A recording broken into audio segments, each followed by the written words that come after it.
पर्सेन्टसम्म के अरे फेसबुकमा पनि जान्छ होइन त्यही टिकटकमा जान्छ पछि इमोमा जान्छ होइन पाउनु रेडी त गर्नु भएन नि ओके गरेँ मैले के गर्नुभयो गर्नु भन्नु ल सुरु गर्नुहोस् यो चाहिँ विषयवस्तु सम्झिन्छ हामी काठमाडौँ बुटोल भएर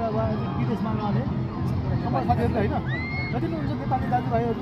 जानकारी गराउनु पऱ्यो कस्तो यो हुन्छ है होइन नि यहाँ चाहिँ यस्तो यस्तो छ भने तपाईँ जानकारी गराउनु यहाँ आउँदाखेरि यो मन्दिर यस्तो छ सुरुवात चाहिँ तपाईँले गर्नुहोस् रेडी गर्नुभयो नमस्कार म पतिराज अधिकारी म अञ्चल थापा अब हाम्रो चाहिँ गुरु र चेलाको भेट भएको छ र यहाँ सम्पूर्ण भक्तजनहरू सुब्बा देउरालीको मन्दिरमा आएर दर्शन गरेर यो नरपानीको एउटा चिया बगानमा आएर अब सम्पूर्ण विदेशमा रहनुहुने दाजुभाइ दिदीबहिनीहरू सम्पूर्णले एकचोटि आएर यो अवलोकन गरेर यो ठाउँले एउटा पवित्र ठाउँको रूपमा चाहिँ स्थापित गर्नुहुनेछ भन्ने आशा राख्दै थप कुराहरू बलबहादुरबाट चाहिँ कतिपय साथीहरूलाई चाहिँ यो बारेमा थाहा नहुनसक्छ तपाईँहरू चाहिँ सुब्बा देउराली मन्दिरमा चाहिँ आफ्नो भाकल गरेर चाहिँ मन्दिरमासम्म चाहिँ आउनुभएको होला यहाँ चाहिँ धेरै अग्लो ठाउँमा चाहिँ यो चाहिँ पुल पनि छ हेर्नुभएको होला होइन त्यहाँ पनि घुम्नुभएको होला तर